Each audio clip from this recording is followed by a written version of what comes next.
네, 정치권의 가장 뜨거운 이슈에 대한 입장을 양당 대변인에게 직접 들어봅니다. 여야 스피커, 박경미 더불어민주당 대변인, 호준석 국민의힘 대변인 두 분과 함께합니다. 반갑습니다. 안녕하십니까. 네, 저희가 월요일에 두 분을 모시고 함께 했었는데 금요일로 이사를 살짝 오게 됐습니다. 보통 금요일이 그 주말을 앞두고 한 주를 마무리하는 그런 느낌도 있고 또 보통 본회의가 목요일에 있기 때문에 앞으로 저희가 나눠볼 이야기들이 많을 것 같아서 스피커인 두 분을 모시게 됐습니다. 잘 부탁드리겠습니다. 네, 잘 부탁드립니다. 자, 오늘이 그 슈퍼위크 인사청문회 마지막 날입니다. 오늘은 정은경 복지부, 윤호중 행안부 장관 후보자가 이 검증대에 올랐는데요. 정은경 후보자는 남편의 코로나19 수혜주 투자 의혹과 농지법 위반 의혹이 쟁점이었고 특히나 시작부터 좀 파행에 이르게 됐습니다. 그리고 윤호중 후보자 같은 경우는 음주운전 이력과 그리고 경찰국 폐지에 대한 입장이 주목을 받았습니다. 두 분께서 오늘 이 마지막 청문회 어떻게 보셨는지 들어볼까 하는데 먼저 박경미 대변인께 여쭤볼까요? 어떻게 보셨습니까? 네, 윤호중 행안부 장관 후보자는 5선 정치인인 만큼 비교적 자기 관리를 잘 해온 분이라서 도덕성, 신상과 관련된 부분의 이슈는 적었던 것 같습니다. 물론 30년 전 음주운전에 대해서는 이제 정중하게 사과를 했고요. 그래서 정책 질의가 좀 풍부하게 이루어졌던 것 같고 멘트에서 하신 바와 같이 경찰국 폐지라든지 검경 수사권 조정과 관련해서는 법무부와 행안부가 이제 함께 해야 하죠. 그래서 수사권, 기소권 분리 문제나 이런 논의들이 잘 이루어진 것 같습니다. 근데 보건복지부 정은경 장관 후보의 경우는 처음부터 파행이 있었고 또 코로나 수혜주 투자 의혹이나 농지법 위반과 관련해서 이제 논란이 많이 됐는데 사실 그거는 배우자가 한 일이잖아요. 물론 배우자가 이해 충돌이 있는 부분에 대해서는 알아서 미리 자제를 했었어야 하는데 아쉽기는 하지만 이거는 장관 후보자 자체의 정책 수행 능력과 직결된 부분은 아니라는 생각이 들고요. 이 청문위원들이 국민들을 대리해서 국민들께서 궁금해하시는 것을 질문하시는 거잖아요. 그런데 좀 의미 있는 질문도 많이 있기는 하지만 신상털기, 흠집내기, 망신주기 이런 질문들도 없지는 않았던 것 같습니다. 그래서 보건복지부 장관 후보자와 관련해서도 뭐 의대 문제도 있고 굉장히 다루어야 할 정책 이슈들이 많기 때문에 지금은 이루어지고 있는 청문회를 보니까는 그런 도덕성, 윤리 검증 이런 것보다는 정책적인 질의가 이루어지고 있는 것 같고 그런 방향으로 계속되길 바랍니다. 네, 뭐 수행 능력과 직결되는 부분들이 크게 없었다 이렇게 보셨고요. 호준석 대변인께서 어떻게 보셨습니까? 정은경 후보자는 결격 사유가 충분하다고 보고요.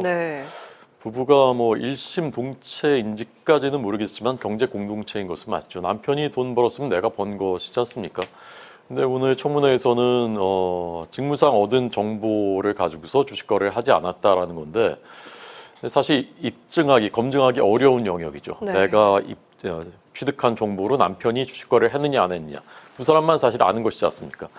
근데 여전히 이제 의혹이 남는 것은 손세정제 관련한 주식은 처음 샀을 때는 그러니까 술, 그거인 줄 알고 샀고 나중에 업종을 확대했을 때는 그때 코로나여서 바빠서 그걸 몰랐다라는 해명인데 주식 보유를 그렇게 크게 늘려가는데 아무리 뭐 코로나 때 바쁘다고 해서 남편이 그걸 모르면서 그냥 그렇게 막 투자를 했을까?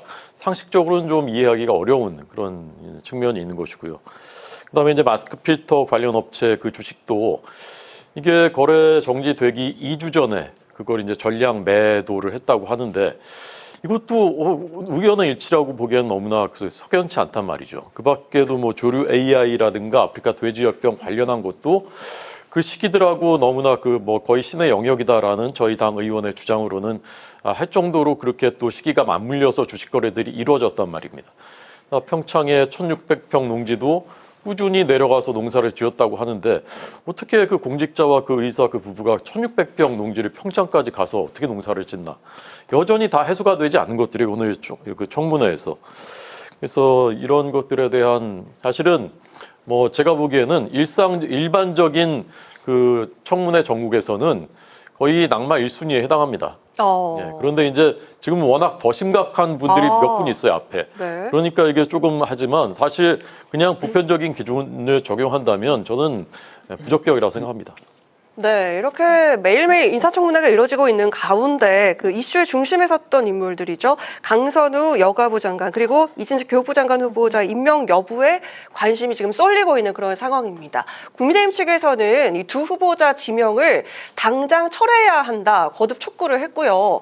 우상호 대통령실 정무수석은 주말 사이에 이재명 대통령의 판단이 내려질 것이다 이렇게 밝혔는데 과연 어떤 결론이 나오면 좋을지 이번에는 호준석 대변인부터 좀 먼저 들어볼게요. 조금 전에 그 전해진 속보를 보면은 네. 민주당 원내대표께서 결격 사유가 없다, 의혹이 하나도 입증되지 않았다라고 하면서 낙마 한 명도 없이 가겠다라는 입장을 밝힌 것으로 보도가 되는데 네.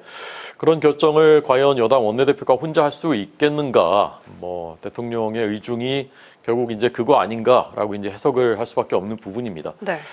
근데 국민들이 제 생각에는 국민의 90% 이상은 이 두 분은 장관이 돼서는 안 된다라고 이미 판단을 끝냈다고 생각합니다. 무려 28명이 그 보좌과 부자진이 그만두고 나갔는데 왜 그랬는지 국민들이 다 이제 뻔히 보셨고, 뭐 그뿐만이 아니라 2023년에는 코로나 때 그때 이 강선우 후보자가 그때 그 병원 가서 음성 그 검사를 받아야 들어갈 수 있는데 그때 다 그랬지 않습니까? 근데 네. 내가 국회의원인데 나를 못 알아보냐 그렇게 이제 행패를 부렸다라는 것도 이제 또 보도가 됐고, 또 그 문제가 됐었던 그 그만둔 보좌진들이 다른 의원실에도 취업을 못하도록 또 압력을 넣었다라는 것까지도 다 보도가 됐고, 이건 거의 제가 보기에는 넷플릭스 드라마 소재예요. 제가 장담컨대 분명히 이 소재로 분명히 드라마가 나올 겁니다. 근데 이런 사람이 결격 사유가 없다. 이 국민의 눈높이랑 얼마나 도대체 차이가 있는 겁니까? 이진숙 후보자는 뭐 수식이나 표나 그림까지 똑같이 논문 네. 있게 표절되고 심지어는 오타까지 표절했다고 하고, 교육부 장관 우리나라 그 아이들의 교육을 총괄하는 교육부의 이제 수장인데 본인의 자녀들은 불법으로 그때 이제 고액의 유학을 보낸 분이 우리나라 교육을 총괄한다? 청문회에서 뭐 AI 교과서라든가 또 법정 수업 일수라든가 뭐 이런 것들을 물어보니까 그런 것도 전혀 모르고 있다라고 하는데 도대체 어떤 부분에서 이게 적격이라고 생각을 하시는 건지, 저는 그 여당에서 어떤 부분이 적격이라고 보시는 건지 한번 좀 설명이나 시원하게 해주셨으면 좋겠습니다. 일단 이 청문회로 드러난 의혹들로 후보자들에게 좀 많은 생채기가 났고 또 여론이 등을 돌렸다 이런 보도들도 많이 나오고 있는 그런 상태고, 근데 지금 원내대표가 이런 입장을 밝혔다고 하니까 대변인께서는 또 어떻게 생각하시는지 한번 들어볼까요? 네, 국민적 공분을 사는 후보가 있는 것은 뭐 확실하고요. 아마 대통령실에서 주말에 국민 여론 살피면서 국민 눈높이에서 종합적으로 판단을 하실 거라고 네. 생각을 합니다. 근데 이진숙 후보의 경우는 오늘 더불어민주당 교육위 위원들이 상임위 차원에서 발표를 했는데요. 그러니까 그래도 장관으로 직을 수행할 수 있는 기회를 주는 것이 좋지 않나 하면서 인사청문 보고서를 21일이나 22일에 채택을 하겠다고 했고, 논문 관련해서는 뭐 충분히는 아니지만 일정 부분 소명된 바가 있고, 초중등 교육의 현안에 대해서 조금 충분하지 못한 것은 차차 보완을 해나가겠다. 고등교육의 전문성을 갖고 있으니까 이렇게 그 성명서에서 이야기를 했습니다. 그리고 강선우 후보의 경우는 사실 조금 아쉬움이 남는 게 네. 그런 언론의 의혹이 지난주 수요일에 보도된 이후에 이제 갑자기 이건 논란이 커졌는데, 그냥 전적으로 시인을 하고 진정성을 가지고 사과를 했으면 좋았을 텐데, 해명을 했는데 또 그게 사실과 부합되지 않는 증언들이 또 나오고 추가 네. 의혹들이 불거지면서 좀 여론이 안 좋아진 것 같은데요. 어쨌든 현명한 판단을 하실 거라고 생각을 합니다. 네, 어찌됐든 이번 주말에 결정이 될 가능성이 높다 이렇게 나오고 있고, 지금 이런 의혹이 있는 가운데서도 정부가 내각 구성의 속도를 좀 높이고 있는 그런 분위기로 읽혀지고 있습니다. 자, 그리고 어제 조현 외교부 장관 후보자는 청문회에서 한미 관세 협상이 그 2주 안에 가능할 것이다. 기한이 8월 1일까지니까요. 그 안에 가능할 것이다 이렇게 내다봤는데, 한미 정상회담 일정을 논의하고 있고 이 대통령이 한미 회담 전에 후보자에게 중국 전승절에 참석하는 일은 결코 없을 것이다. 이렇게 이야기를 했습니다. 이 최종 시한이 다음 달 1일이니까 얼마 남지 않았는데요. 우리 정부는 과연 어떤 전략을 펼치면 좋을지 박경미 대변인께 들어보도록 하겠습니다. 네, 8월 1일까지 이제 딱 2주 남았거든요. 근데 어제 청문회에서 협상의 마지막 단계에 있다라는 표현을 하신 걸로 봐서 실무선에서 어느 정도 진도가 나갔다고 추측을 해볼 수가 있는데요. 여한구 통상교섭본부장과 또 위성락 국가안보실장이 방미를 하면서 좀 어느 정도 빌드업을 하고 있지 않은가 생각을 합니다. 자신감이 느껴지더라고요. 네, 그래서 우리가 갖고 있는 카드들이 많이 있지 않습니까? 그래서 그거를 이제 다 펼쳐놓고 패키지 딜을 하겠다. 이 통상 문제를 해결하는 데 있어서 협상에 있어서 안보와 경제 등을 망라하는 그런 패키지 딜을 하겠다고 이야기를 하셨고요. 그리고 중국 전승절, 이제 올해가 80주년인데요. 9월이죠. 그러니까 한 달 반 정도 남았고, 그 전에 한미 정상회담이 이루어질 수 있을 것으로 기대를 합니다. 근데 만약에 그렇지 못할 경우에는 이제 좀 우리가 곤혹스러운 면이 있는 건데요. 완전히 확정된 것인지는 확신할 수 없지만은 대통령보다는 또 우원식 국회의장이 중국 전승절 행사에 가신다는 보도도 있었습니다. 그래서 국가의전서열 2위니까 의장님이 가시는 것도 한 대안이겠다는 생각이 듭니다. 사실 우리 2015년에 박근혜 전 대통령이 그때는 중국 전승절 70주년 행사였겠죠. 그때 이제 열병식을 막루에 가서 보시고 또 여러 가지 후폭풍이 일었던 그런 경험이 있기 때문에 굉장히 좀 신중을 기해야 할 것으로 생각합니다. 네, 패키지들 카드가 있고 또 그리고 조현 장관 후보자는 취임이 되면 바로 다음 주라도 미국을 가겠다 이렇게 얘기를 했어요. 한미 동맹을 강력하게 심화시키겠다 이런 의지를 밝힌 거 높이 평가하고요. 관세 협상이 그 8월 1일까지 타결되기를 희망합니다. 기대합니다. 그렇게 꼭 해주셨으면 좋겠고 하여간 그건 좀 지켜보겠습니다.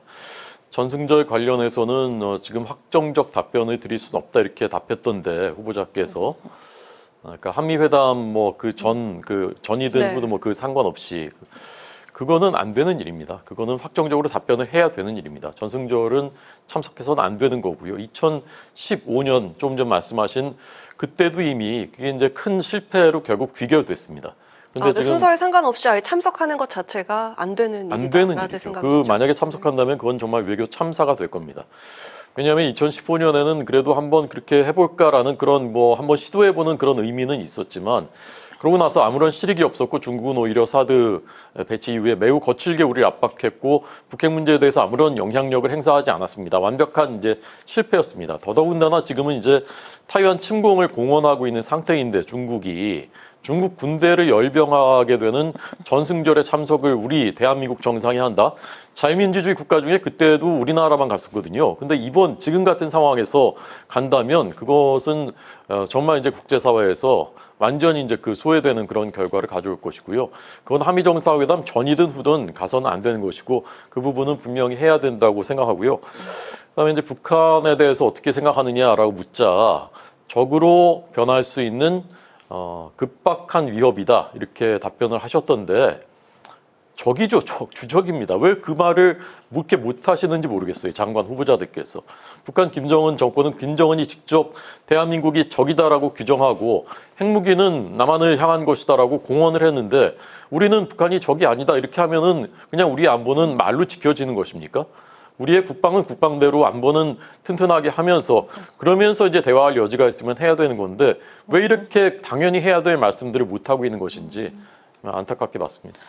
어제 조현 장관 후보자가 북한에 대해서 그렇게 언급을 하셨던가요? 그러니까 서면 질의에서는 북한은 이제 위협이기도 하지만 대화와 타협의 동반자적 관계라는 그런 어떤 이중적인 성격을 갖고 있다라고 그렇게 서면 답변은 하셨던데요. 네, 북한은 적으로 변할 수 있는 급박하고 실존적 위협이다 이렇게 답변을 하셨습니다. 네. 근데 서면 답변에서는 이제 두 가지를 다 담아서 하셨었는데 아마 실제 답변은 또 약간 좀 치우치게 하신 것 같으네요. 네, 알겠습니다.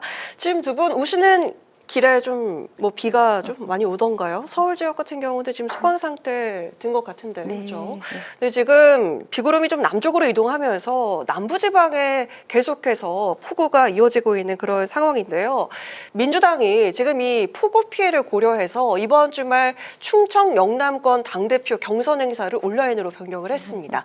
자, 그러자 박찬대 후보는 폭우 피해가 복구가 될 때까지 선거 일정을 중단하자 이렇게 요구를 한 반면에 정청래 후보는 차라리 일주일을 좀 당겨서 원샷으로 경선을 하자 이렇게 제안을 했는데, 자, 과연 이 어느 후보의 의견이 좀 더 힘이 실릴지 예측을 해보도록 하겠습니다. 박경미 대변인. 네, 사실 그 이모선 선관위 부위원장이 그것에 어찌 보면 절충안일 수 있는데요. 네. 그냥 예정대로 원래 일정대로 하겠다. 왜냐하면 공정성 시비가 생길 수 있기 때문에. 그러니까 박찬대 후보가 이제 그러니까 집중 호우로 좀 미루자고 했었는데요. 일단 이번 주말 충청 영남 이거는 온라인으로 대체를 하고 다음 주말이 호남과 경기 인천 그리고 마지막 8월 2일이 서울 제주 강원인데요. 그걸 좀 이제 미루자고 했었던 거고 정청래 후보는 8월 2일 거를 일주 당겨서 하자고 했었던 건데 그냥 원래 일정대로 가고 오늘 이번 주말에 충청과 영남만 그냥 온라인 경선으로 가는 것으로 결론이 지어진 것 같습니다. 그러니까 어찌 보면 두 분의 원래 일정대로 간다라는 것인데 아마 정청래 후보는 지금 조금 앞서고 있기 때문에 이게 좀 신경전으로 비춰지던데 네, 맞나요? 네. 그래서 이제 조금 빨리 끝내자라는 그런 판단을 하시지 않았을까 싶고 그런데 오늘 갤럽 조사에서는 또 많이 차이가 좁혀진 것도 나왔고 네, 이제 박찬대 후보 입장에서는 조금 더 시간을 가지고 가는 게 그래도 유리하기 때문에 그렇게 말씀을 하셨었는데 이제 결론이 지어진 것 같습니다. 네, 뭐 지금 짧게 뭐 타당이니까요. 짧게만 한번 듣고 네, 지금 신경전 어떻게 보이시는지 다음 주로 넘어가도록 하겠습니다. 조금 궁색해 보였습니다. 네. 폭우 피해를 가지고서 본인들의 그 유불리에 따라서 일정을 이렇게 하자는 게 집권당의 제1당의 대표 후보들이 보여주실 모습 좀 자잘해 보이고요. 진심을 가지고 이 폭우 피해를 입으신 국민들을 진심으로 생각하는 그런 마음 좀 가져주셨으면 좋겠습니다. 네.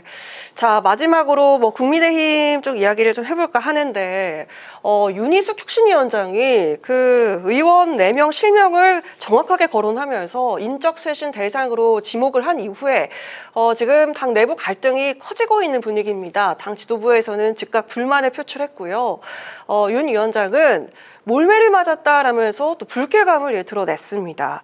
그리고 그 강사죠 전한길 씨가 입당한 사실까지도 밝혀지면서 지금 이 국민의힘 내부에서 논란이 더해지고 있는 그런 상황인데 대변인께서는 지금 이 갈등 구도를 어떻게 해석하실 수 있을까요? 근데 이제 지금 말씀하신 게 어제까지의 상황인 것 같고요. 제가 느끼기에는 오늘은 좀 달라졌나요? 예, 그 수습되는 국면으로 진입을 했다고 보고요. 네. 오늘도 혁신위원회 회의가 열렸는데 어쨌건 지금 1호, 2호, 3호 혁신안건이 비대위로 그 부의가 됐고 의총 거쳐서 이제 의결이 될 예정인데 저는 뭐 상당 부분이 수용될 것이라고 보고요. 이번 주말에 의총이 예정이 원래는 일요일에 예정돼 있었는데 지금 폭우 피해 복구 현장에 가야 돼서 아마 월요일에 열리는 것 같습니다.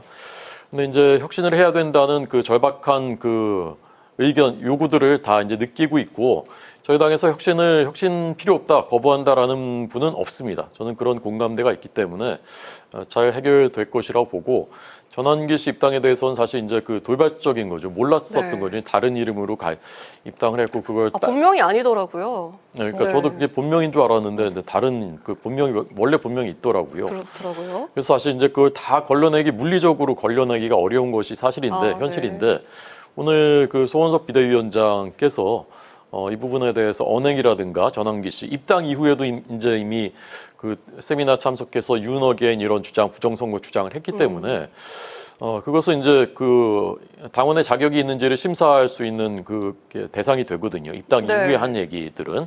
그래서 그런 것들 어떻게 당원 당규에 따라서 적절한 조치를 취할 수 있는지를 검토하라고 지시를 했습니다. 그래서 뭐 합당한 조치들이 내려질 것이라고 생각합니다. 네, 박경민 대변인.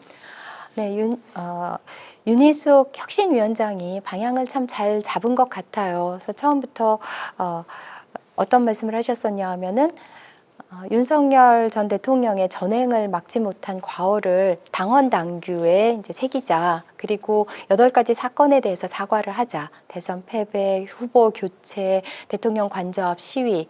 굉장히 잘 하시고 있는 것 같고, 그다음에 내분을 특정하면서 이제 거취를 밝히라고 하셨잖아요. 그런데 이제 반발이 많이 나왔죠. 뭐 나경원 의원 같은 경우는 혁신위가 자해 행위를 하고 있다. 네. 그리고 그 지지했던 40%의 국민을 배신하는 거다. 또 장동혁 의원 같은 경우는 윤희숙 혁신위원장의 오발탄으로 청문회 전국이 묻히고 있다. 이런 얘기를 하셨는데 제가 구계자 입장에서 보기에는 그런 혁신, 쇄신의 노력에 대해서 이렇게 저항하는 것이 오발탄이 아닌가 하는 생각이고요. 그다음에 전환기 씨 이제 이번에 그 전유관이라는 본명을 알게 됐는데요. 네. 입당을 했다는데요, 이미.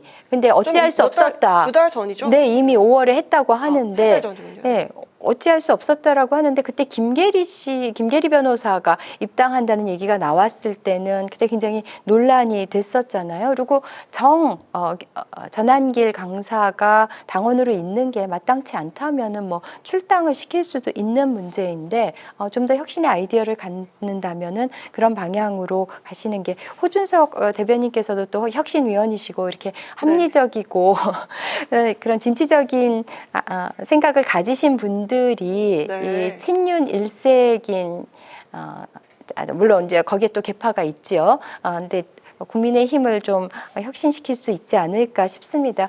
그러니까 윤희숙 위원장은 또 개파 활동도 금지하라고 이렇게 얘기를 했는데 뭐 친윤도 있고 언더 73? 그거는 아마도 친한계겠죠. 근데 요즘에는 친길계라는 말도 나오잖아요. 친길계요? 친전한길계를 친길계라고 안철수 의원이 네이밍을 했던데요. 우리가 다 알고 있듯이 2004년에 불법 대선 자금으로 이제 차태기 정당 이런 얘기를 들었을 때 천막 당사하고 또 37분의 중진들이 불출마 선언을 하면서 당을 소생시켰었잖아요. 지금 국민의힘에서도 좀 그런 어떤 희생과 헌신하는 모습이 나와서 빨리 보수가 재건되었으면 하는 바람입니다. 네, 박경미 대변인께서 또 혁신에 대한 기대감까지 밝혀주셨네요. 저한테 덕담을 해주셨으니까 저는 이진숙 교육부 장관 후보자 지명을 철회하고 박경미 대변인 같은 분을 교육부 장관으로 지명하면 국민들이 박수를 칠 거라고 생각합니다. 네, 이게 좋은 덕담인지는 잘 모르겠습니다만 어떻게 받아들이셨는지 모르겠습니다. 네, 덕담해 주셔서 감사합니다. 네, 감사합니다. 훈훈하게 좀 마무리하도록 하겠습니다. 네, 자 오늘 이렇게 저희 오늘 코너를 마치도록 하겠습니다. 여야 스피커 지금까지 박경미 더불어민주당 대변인, 호준석 국민의힘 대변인과 함께했습니다. 두 분 고맙습니다.